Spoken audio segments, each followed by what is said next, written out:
Olá, queridos, muitíssimo obrigada pela sua companhia em mais um Conversa Pública. Hoje nós vamos falar sobre um tema que é, além de interessante, um tema extremamente gostoso.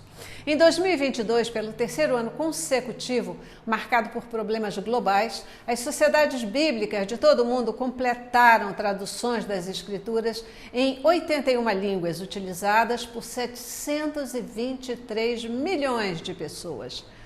Parece muita coisa, né? E realmente são números muito significativos. Do Brasil a Bangladesh, 57 grupos linguísticos, num total de 100 milhões de pessoas, receberam as primeiras traduções das Escrituras. Mas ainda 51% das línguas mundiais, elas não possuem nenhum texto das Escrituras. E é por isso que a Sociedade Bíblica do Brasil e as Sociedades Bíblicas Unidas continuam trabalhando para que as Escrituras estejam disponíveis em todas as línguas.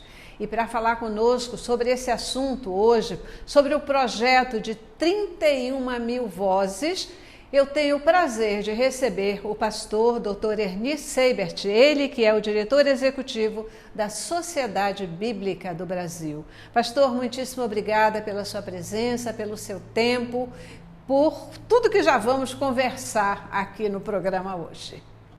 Alegria minha, um abraço a todos vocês, a você, de uma maneira bem especial, Celeste, a todos que estão aqui participando.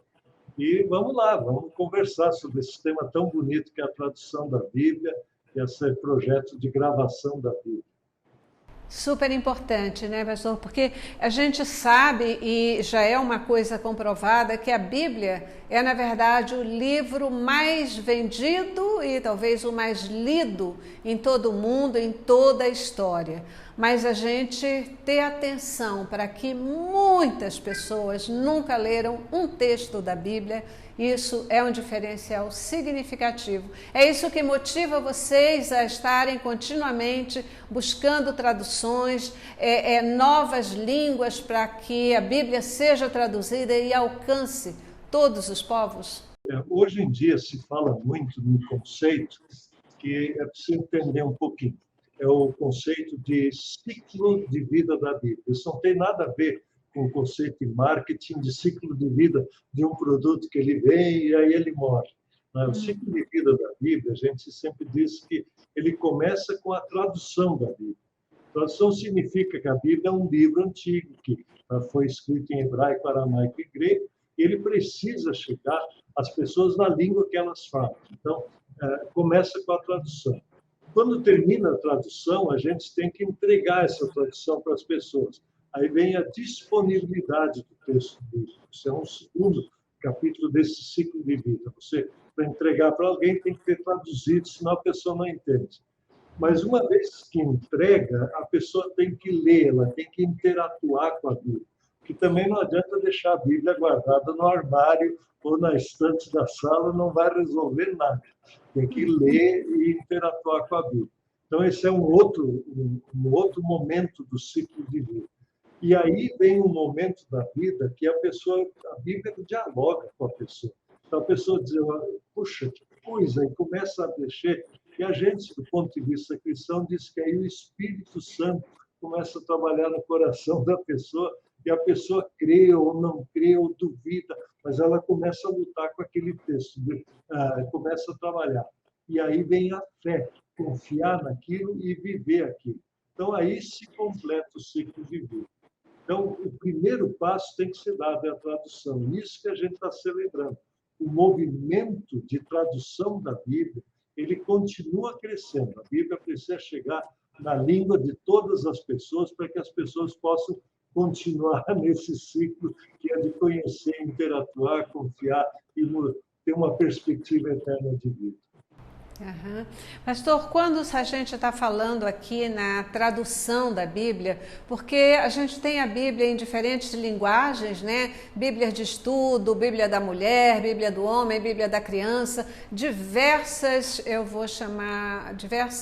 versões, né?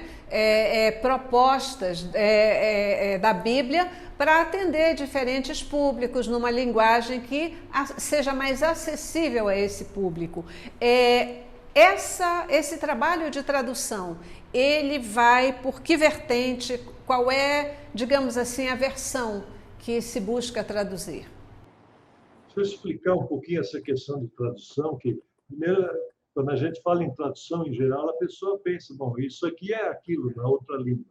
Vamos pensar um exemplo bem simples de tradução, que se a pessoa sabe como é que é bom dia em inglês, ela vai entender. Quando fala bom dia, como é que eu digo isso em inglês? E todo mundo vai dizer good morning. Good morning é bom dia. Tá bom. Então a pessoa diz, bom, good morning, são duas palavras. Então, good deve ser bom, morning deve ser dia. E a pessoa diz, não, morning é manhã. Aí eu digo, mas você não disse que good morning é bom dia? Uma língua e outra. Então, é bom dia ou boa manhã? E aí você já vê que tem, na tradução, tem dois jeitos, duas maneiras de traduzir. Uma é a tradução, que vamos dizer assim, é palavra por palavra, ao pé da letra. Então, good morning é boa manhã. Quando eu digo bom dia, good morning, né? Bom dia em inglês, ao pé da letra, seria good day. E good morning, ao pé da letra, seria boa manhã. Mas quando a gente usa a maneira como nós nos expressamos numa língua e noutra língua, numa cultura ou noutra cultura, a gente tem um conceito que tecnicamente é chamado não de equivalência verbal, mas de equivalência funcional.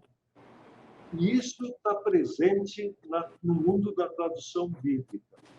Eu vou dar um outro exemplo que vai ficar. Quando a gente fala na figura de linguagem, né? Então, a menina dos meus olhos, a menina dos meus olhos. É evidente que não tem uma menina dentro do meu olho. Né? A menina dos meus olhos é o que eu gosto de ver, a coisa bonita. Em português, a gente chama de menina dos meus olhos. O hebraico, ele diz a maçã dos meus olhos. A gente agora tem que entender a mesma coisa.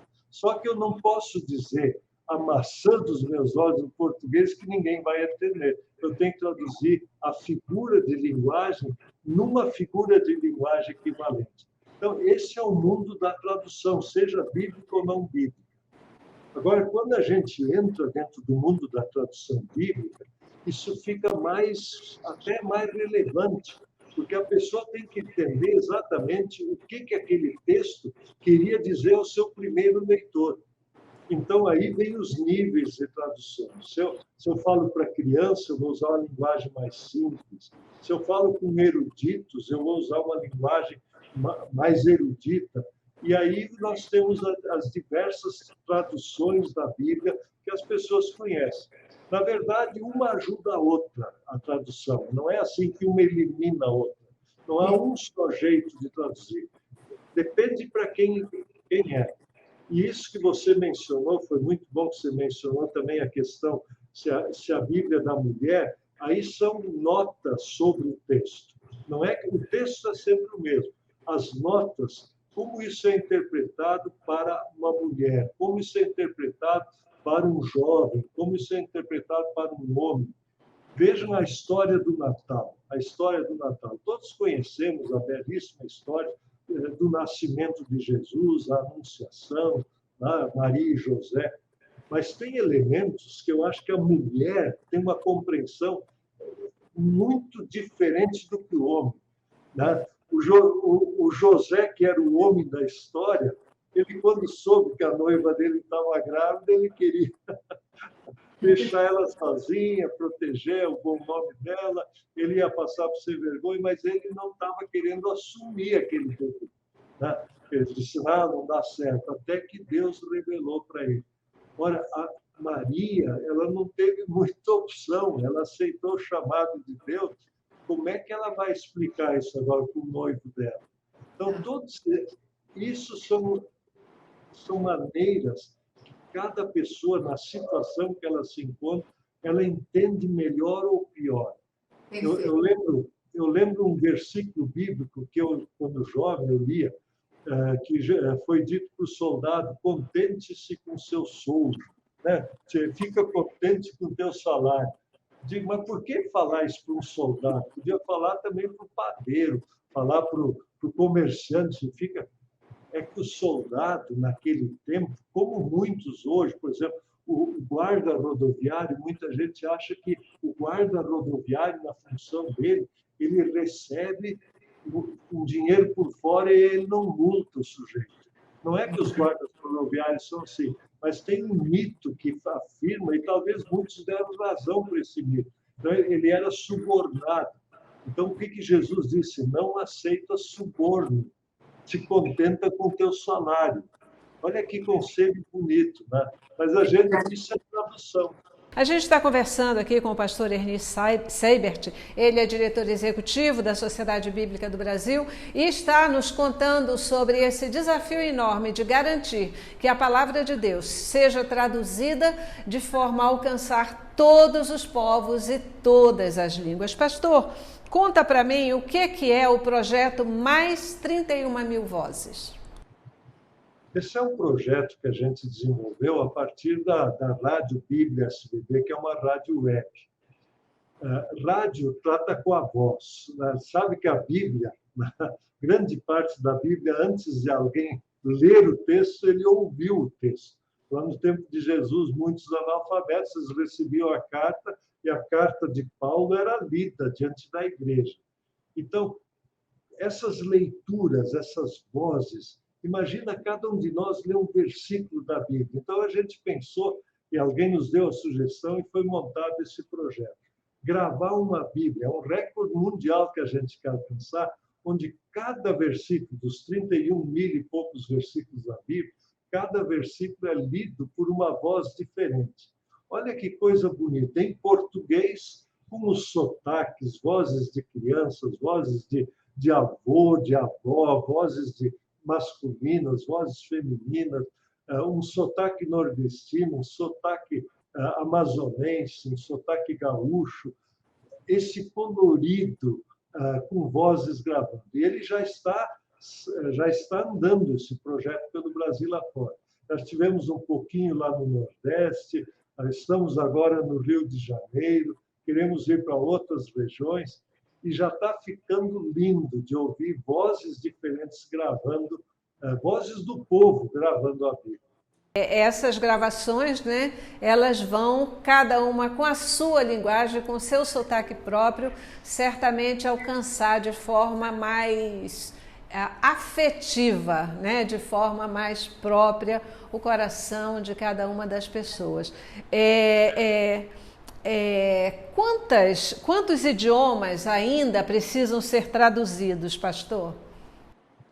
Essa questão de idiomas, o panorama dos idiomas, o panorama mais conservador da contagem das línguas que é feito no mundo, estima que são um pouco mais de 7 mil línguas que ainda são faladas. A gente sabe que com a globalização, o número de línguas faladas no mundo inteiro está diminuindo. Né? Então, as pessoas começam a comunicação, os grandes meios de comunicação, rádio, televisão, hoje internet, fazem com que as pessoas falem mais os idiomas majoritários. Mas ainda são falados mais de 7 mil línguas. E a metade, a grosso modo, a metade disso ainda não tem nada da Bíblia traduzida. São línguas, a verdade também é que são línguas minoritárias. São populações muito pequenas.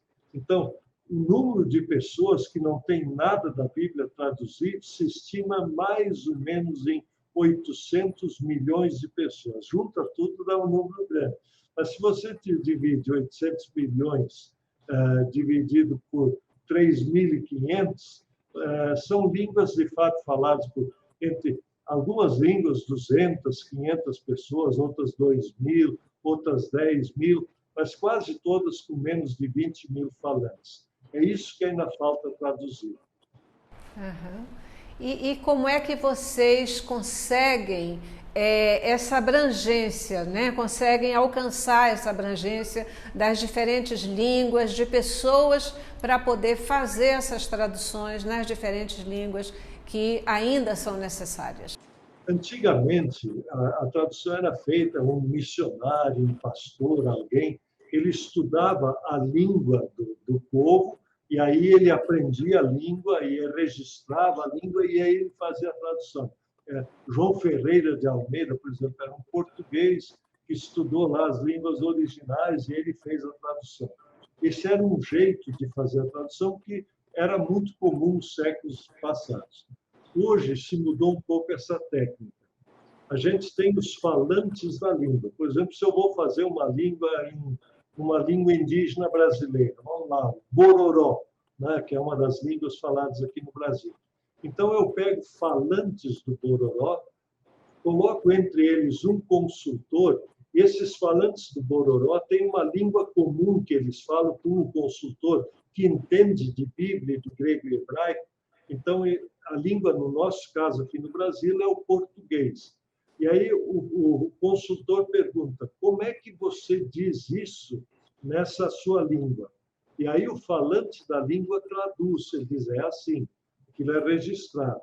E aí ele diz, mas eu não entendo. Aí o consultor explica o que aquele texto diz. Ele diz, bom, então ele traduz e é registrado. Depois se pega outro falante da língua que não participou desse processo e diz para ele que ele também conhece o português, isso aqui na sua língua, o que quer dizer isso em português? Ele faz, então, uma retrotradução. Se na retrotradução ele consegue dizer o que o sentido original dizia, provavelmente é certo que a tradução era boa. Agora, se há uma diferença, precisa voltar ao processo. De qualquer maneira, isso de traduzir e usar falantes da língua e retraduzir, ir e voltar, isso é demorado, mas permite que a gente tenha uma boa tradução para uma língua que nunca recebeu o texto bíblico. Resumindo, muito resumido, é isso que acontece na tradução da Bíblia hoje. É um trabalho extraordinário e a gente percebe, né, uma preocupação muito grande e muito eficaz para que se alcance realmente a linguagem daquele povo, né? Aquilo que o povo possa entender na sua língua mesmo e que eles possam ser alcançados pela palavra de Deus. Queridos, eu quero dizer para vocês, né, lembrar para vocês que vocês podem assistir todo o nosso Conversa Pública, não apenas pela Rede Boas Novas de televisão, mas também pelo YouTube, pela 105.9, rádio que fica lá na região dos lagos, mas que também está aí no seu celular, nos melhores aplicativos de rádio. E você ainda tem o www.boasnovas.tv, que é o nosso site e que onde você tem toda a nossa programação disponível 24 horas por dia. Muitíssimo obrigada sempre, sempre, sempre pela sua companhia. Pastor, o Brasil tem ajudado nesse trabalho, os cristãos brasileiros, evangélicos brasileiros, têm ajudado nesse trabalho de tradução da Bíblia. Por que os cristãos brasileiros devem apoiar essa tradução? Tem ajudado, a verdade é que tem ajudado. Esse é um trabalho feito em cooperação, inclusive com outras agências de tradução que eu queria mencionar, com muita alegria. Não é um trabalho solitário da sociedade bíblica. A gente coopera com todas as organizações sérias que trabalham com tradução, a gente tem cooperado. E como é que os cristãos podem cooperar? Eu diria a coisa mais importante a fazer é orar. Orem para que a palavra de Deus chegue a cada pessoa na língua que ele pode entender. Deus ouve as nossas orações e Deus que nos ensina. Ele diz, quando vocês têm uma coisa que vocês querem de coração, me falem. Então, vamos falar com Deus em oração. Incluam isso nas orações que vocês fazem sozinhos, com a família, com a igreja. Orem por esses projetos. A segunda coisa que é possível fazer, vocês podem cooperar com esses projetos. Como é que se coopera? Eu vou contar rapidamente uma história que nos aconteceu. Nós terminamos há uma semana, a impressão de uma Bíblia numa língua que eu acho que a maioria dos que nos assistem nunca ouviu falar, Kaxinawa. Kaxinawa. Essa língua é falada aqui no Brasil e saiu agora a primeira impressão da Bíblia, o Novo Testamento e quase todo o Antigo Testamento em Kaxinawa. Quando essa tradução ficou pronta, tinha uma senhora muito simples da igreja que morava lá na aldeia, perto, ela não era indígena, mas ela queria muito que os indígenas tivessem a Bíblia na língua deles. Essa senhora nos escreveu e disse: quantas Bíblias eu consigo pagar? Eu tenho uma pequena poupança que eu queria ofertar Bíblias. Eu tenho R$2.000 quero entregar tudo. Quantas Bíblias R$2.000 dá? E aí nós tivemos que responder para ela: olha, esse processo de Bíblias para línguas indígenas é diferente. Não é assim que a gente faz Bíblia e coloca numa livraria e as pessoas vão lá comprar 1, 2, 5, 10. A gente faz uma quantidade de Bíblias, tem que fazer a quantidade toda, porque senão o custo é muito alto fazer uma por uma, e aí a gente manda todas como doação para os indígenas. Elas não ficam aqui e nem vão estar nunca numa loja, elas não são vendidas. Então, esse projeto para fazer 2.000 línguas, 2.000 Bíblias que eles precisam, custa mais ou menos R$40.000. E os seus R$2.000 são a primeira semente que vai tornar isso possível. E essa senhora leu a carta de resposta, ela disse: eu vou ajudar mais. E aí ela saiu, ela era uma pessoa humilde, todo o dinheiro dela, parecia viúva pobre, ela só tinha R$2.000, ela queria dar de oferta.